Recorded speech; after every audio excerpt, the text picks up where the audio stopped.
svojim znacima i čudesima koje se od nje događaju i koja nadilaze ljudsku, gdje se samo verom postižu, ona verne duše nadahne neprestano slavu svoju Tvorca, polepnu pesmu, aleluja.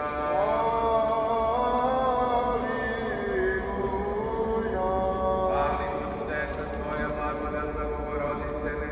ne skrivamo štedrošću Tvoje,